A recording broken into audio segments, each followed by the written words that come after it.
जय हिंद दोस्तों, स्वागत है आपका प्राथमिक एजुकेशन पर। हम यूपी टेट, सी टेट और एस टेट के लिए हल कर रहे हैं ईवीएस यानी पर्यावरण से संबंधित महत्वपूर्ण प्रश्न जो आगामी परीक्षा में पूछे जा सकते हैं। आइए हल करते हैं। देखते हैं कि निम्नलिखित में से जीवन प्रक्रियाओं का कौन सा युग्म पेड़ पौधों और जीव जंतुओं दोनों में मिलता है। निम्न में से जीवन प्रक्रियाओं में कौन सा युग्म पेड़ पौधों और जीव जंतुओं दोनों में मिलता है। तो क्या मिलता है? वृद्धि और भोजन बनाना, प्रजनन और भोजन बनाना, प्रजनन और अंकुरण, प्रजनन और वृद्धि। तो इसमें क्या होता है? तो होता है वृद्धि एवं प्रजनन, जो जीव और पौधों दोनों में मेल खाता है। क्योंकि वृद्धि और भोजन बनाना, भोजन स्वयं से जीव नहीं बना सकता लेकिन पौधे बना सकते हैं। प्रजनन और भोजन बनाना, यह भी जीव नहीं कर सकता बल्कि पौधे कर सकते हैं। प्रजनन और अंकुरण, प्रजनन और अंकुरण पौधे में होता है, जीव में नहीं। जबकि वृद्धि और प्रजनन जीव और पेड़ पौधे दोनों कर सकते हैं। अगला देखते हैं। टूटता तारा उल्का है। टूटता तारा उल्का है। एक तारा जिसे एक सिरे से पूंछ होती है, एक तारा जिसके एक सिरे पर पूंछ होती है, या उल्काभ जो पृथ्वी के वायुमंडल में प्रवेश करते ही आग पकड़ लेता है। एक समान गति से चलने वाला तारा या एक चमकता पिंड जो वायुमंडल के एक समान गति से चलता है। इसमें क्या सही होगा? तो इसमें होगा एक उल्काभ जो पृथ्वी के वायुमंडल में प्रवेश करते ही आग पकड़ लेता है। उसे चुनिए जो अन्य से भिन्न है। उसे चुनिए जो अन्य से भिन्न है। तो क्या है? ग्रीस, पेट्रोल, कोयला या पैराफिन, मोम। तो इसमें जो है पेट्रोल जो है तीनों से भिन्न है क्योंकि पेट्रोल लिक्विड है। आगे देखते हैं। निम्नलिखित में से पेट्रोलियम में सही अभिलक्षण चुनिए। निम्न में से पेट्रोलियम से सही अभिलक्षण चुनिए। अच्छी गंध का पतला नीला रंगीन द्रव, गलत है। पेट्रोलियम ऐसा नहीं होता है क्योंकि आप गाड़ी में या बाइक जब लेके जाते हैं पेट्रोल पंप पर, जब भीड़ डलाते हैं तो कैसे होता है? बिना गंध का गाढ़ा और गहरे रंग का, गलत है। बदबूदार गाढ़ा गहरे रंग का तेल, या बदबूदार पतला पीला द्रव। तो होता है बदबूदार गाढ़ा गहरे रंग का तेल। अगला विकल्प है मधुबनी चित्रों को बनाने के लिए चित्रकार द्वारा उपयोग किए गए या पिए जाने वाले जो रंग हैं वो कैसे होते हैं? सोने चांदी का घोल बनाकर पेंट बनाए गए हों, या पिसे हुए चावल के रंगीन घोल हों, विशेष प्रकार के बने पोस्टर रंग हों, या अति उत्तम गुणवत्ता के फाइबर पेंट हों। इनमें से क्या सही होगा? तो जो मधुबनी पेंटिंग है ये बिहार की सबसे प्राचीन और सबसे बेहतरीन पेंटिंग मानी जाती है।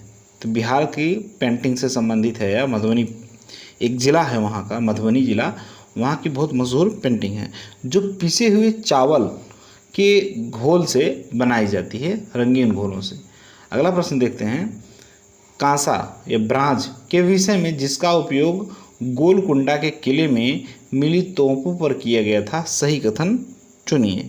इसमें जो सही कथन चुनने का है उसमें कांसा, तांबा या कांपड़ तथा टिन की मिश्र धातु होती है। प्रश्न है अलबर्नी किस देश से भारत आया था, उसका क्या नाम था? अलबर्नी जिस देश से आया था उस देश का क्या नाम था, और कहाँ आया था? भारत आया था।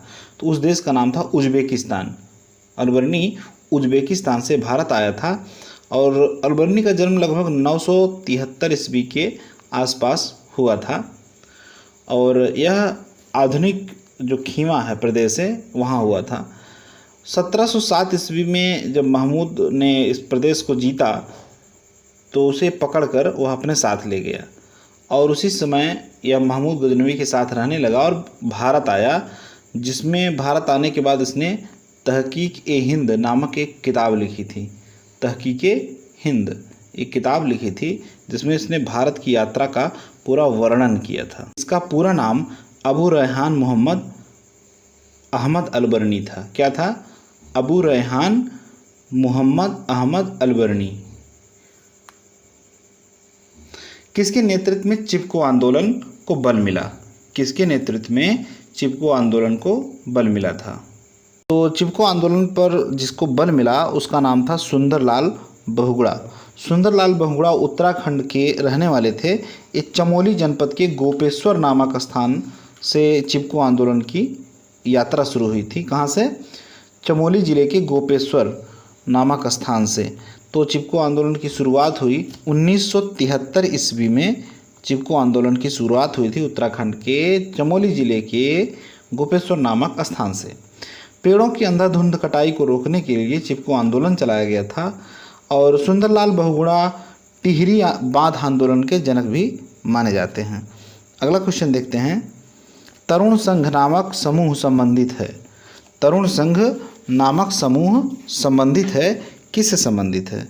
तो तरुण संघ नामक जो समूह है वो पुरानी झीलों को पुनर्निर्मित कराने से संबंध रखता है।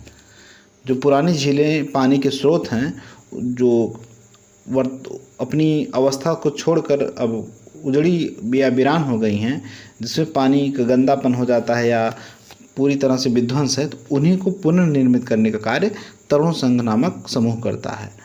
अगला क्वेश्चन है। भारत की संकटाग्रस्त पादप जाति में सम्मिलित है। मतलब पादप माने वृक्ष, भारत की वह संकटाग्रस्त कौन सी वृक्ष जाति सम्मिलित है? तो उसका है चंदन। चंदन एक कीमती लकड़ी है जिसकी तस्करी या चोरी होती है अक्सर, तो वह इस समय संकटग्रस्त होने वाली है, संकटग्रस्त में सम्मिलित हो गई है। अगला क्वेश्चन देखते हैं।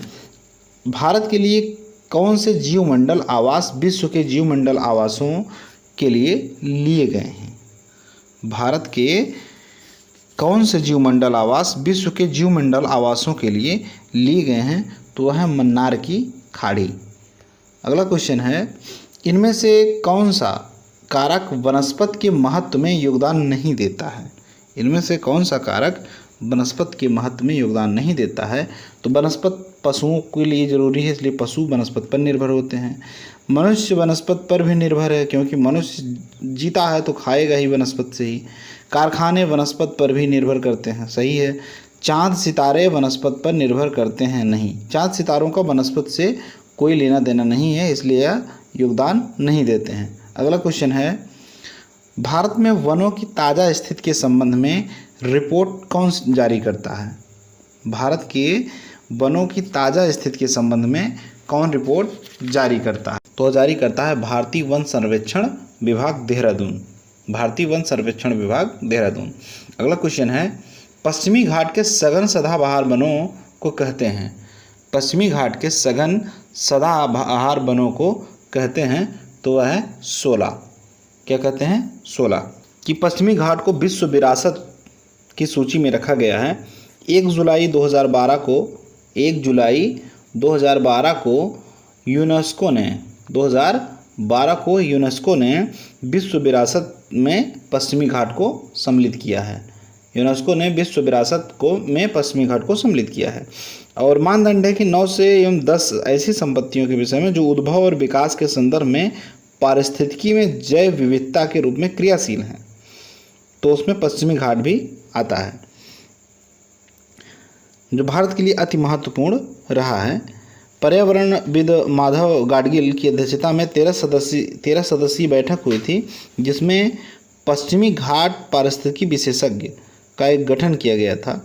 इसमें मंत्रालय को रिपोर्ट 2011 में सौंपी गई और 2012 में जनता के समक्ष प्रस्तुत भी किया गया था। तो पश्चिमी घाट किस में सम्मिलित है? विश्व विरासत में। अगला क्वेश्चन देखते हैं। भूमि की एक सकरी पट्टी जो 2 बड़े भूखंडों को जोड़ती है उसे माना जाता है। भूमि की एक सकरी पट्टी जो 2 बड़े भूखंडों को जोड़ती है, जब जोड़ती है तो संधि कहलाती है।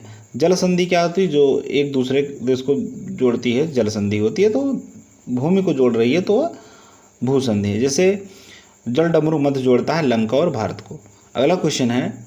जलमंडल के विषय में सबसे उपयुक्त कथन है क्या? वो है भूमि, जल, वायु, पौधे और पशु। भारत में वनस्पति एवं जंतुओं की सर्वाधिक विविधता कहाँ पाई जाती है? भारत में वनस्पति एवं जंतुओं की सर्वाधिक विविधता कहाँ पाई जाती है? वह पाई जाती है पश्चिमी घाट में। इसीलिए पश्चिमी घाट को विश्व विरासत की सूची में रखा गया है। टाइगर प्रोजेक्ट से संबंधित नहीं है। टाइगर प्रोजेक्ट से संबंधित नहीं है। क्या नहीं है? तो वह है चंबल। क्या है? चंबल। चंबल जो है मगरमच्छों से संबंधित है, क्रोकोडाइल्स। चंबल जो है क्रोकोडाइल यानी मगरमच्छ से संबंधित है, जबकि सारिस्का और सुंदरवन इंद्रावती ये तीनों जो है टाइगर प्रोजेक्ट से संबंधित है और सुंदरवन में ही पाया जाता है बंगाल टाइगर। तो टाइगर प्रोजेक्ट की शुरुआत 1 अप्रैल 1973 को हुई थी, जिसे बाघ संरक्षण परियोजना के नाम से जाना जाता है या बाघ परियोजना के नाम से जाना जाता है। बाघों की गिरती हुई संख्या को रोकने के लिए बाघ परियोजना लागू की गई थी या टाइगर प्रोजेक्ट लागू किया गया था। देश में बाघों की संख्या में लगभग गिरावट महसूस की गई थी और गिरावट का अनुमान देखा गया था, इसलिए टाइगर प्रोजेक्ट की स्थापना 1973 में की गई। अगला क्वेश्चन देखते हैं, काजीरंगा नेशनल पार्क कहाँ स्थित है? काजीरंगा नेशनल पार्क कहाँ स्थित है? तो काजीरंगा नेशनल पार्क असम में स्थित है, जो एक सिंह के गैंडे के लिए जाना जाता है। किसके लिए जाना जाता है? एक सिंह के गैंडे के लिए। अगला क्वेश्चन है, स्थान, लोग, वस्तुएं व प्रकृति जो किसी भी जीव को घेरे रहते हैं वह कहलाते हैं। स्थान, लोग, वस्तुएं और प्रकृति जो कि भी किसी जीव को घेरे रहते हैं क्या कहलाते हैं? तो कहलाता है पर्यावरण। अगला क्वेश्चन है, संसाधन जो किसी क्षेत्र में पाए जाते हैं पर जिनका उपयोग नहीं होता है उन्हें कहा जाता है। संसाधन जो किसी क्षेत्र में पाए जाते हैं परंतु उनका उपयोग नहीं होता है वह क्या कहे जाते हैं? वह कहे जाते हैं संभावित संसाधन। जिनका उपयोग ना हुआ हो, अभी होने की आशंका है, तो संभावित। अगला क्वेश्चन है, निम्न में से कौन सा ऊर्जा का परंपरागत स्रोत है या कौन सा परंपरागत ऊर्जा का स्रोत है? जो परंपरा का ऊर्जागत स्रोत होता है वह होता है जीवाश्म ईंधन और सौर ऊर्जा जो कभी ना खत्म होने वाली ऊर्जा होती है। ठीक है, जबकि जीवाश्म ईंधन खत्म होने के कगार पे हो सकता है लेकिन सौर ऊर्जा कभी भी खत्म नहीं हो सकती। ये सब सीमित है। अगला क्वेश्चन देखते हैं, निम्न निरंतर ह्रास के कारण शीघ्र संकटाग्रस्त की श्रेणी में आने वाले या आने की आशंका वाली जाति को कहते हैं। शीघ्र या निरंतर जो ह्रास के कारण संकटाग्रस्त में श्रेणी में हैं उन्हें क्या कहा जाएगा? उन्हें कहा जाएगा सुभेद्य जाति। सुंदरवन कहाँ स्थित है? तो सुंदरवन पश्चिम बंगाल में स्थित है, जो बंगाल टाइगर के लिए प्रसिद्ध है। यहीं पर जो है मैंग्रोव के जंगल पाए जाते हैं। अगला क्वेश्चन है, सिमलीपाल जीवमंडल आवास कौन से राज्य में स्थित है? सिमलीपाल जीवमंडल आवास कौन से राज्य में स्थित है? तो वह है उड़ीसा। अगला क्वेश्चन है, जीवोम का तात्पर्य क्या होता है? जीवोम का तात्पर्य क्या होता है? तो होता है धरातल पर एक विशेष प्रकार की वनस्पति या प्राणी जीवन वाला पारिस्थितिकी तंत्र। अगला क्वेश्चन है, भारत में विभिन्न जातियों के पौधों की संख्या कितनी है? भारत में विभिन्न जातियों के पौधों की संख्या कितनी है? तो है 47,000। अगला क्वेश्चन है, प्रचुर जैव विविधता संपन्न राष्ट्रों को किस श्रेणी में रखा गया है? प्रचुर जैव विविधता संपन्न राष्ट्रों को किस श्रेणी में रखा गया है? तो वह रखा गया है मेगा डाइवर्सिटी देश में। मेगा डाइवर्सिटी देश में। किसमें? मेगा डाइवर्सिटी देश में। अगला क्वेश्चन है, पश्चिमी घाट पर पाई जाने वाली वनस्पति होती है।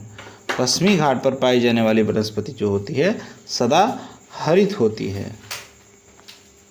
अगला क्वेश्चन है, निम्नलिखित में से कौन सा कृत्रिम परितंत्र है?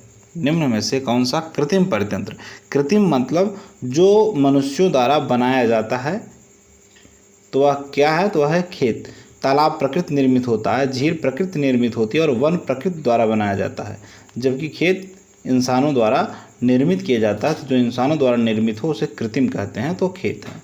अगला क्वेश्चन है कि प्रोजेक्ट टाइगर निम्नलिखित में से किस उद्देश्य से शुरू किया गया था? प्रोजेक्ट टाइगर निम्नलिखित में से किस उद्देश्य से शुरू किया गया? तो बाघ के शिकार को बचाने के लिए प्रोजेक्ट टाइगर की स्थापना हुई थी या प्रोजेक्ट टाइगर उद्देश्य शुरू किया गया, जो 1 अप्रैल 1973 को शुरू किया गया था। अगला क्वेश्चन है, यातायात, भूमिगत सुरंगों एवं गैराज या गैरेज द्वारा स्वास्थ्य के लिए हानिकारक कौन सी गैस वायुमंडल में सर्वाधिक प्रदूषण फैलाती है? यातायात, भूमिगत सुरंगों में या गैरेज द्वारा स्वास्थ्य के लिए हानिकारक कौन सी गैस वायुमंडल में सर्वाधिक प्रदूषण फैलाती है?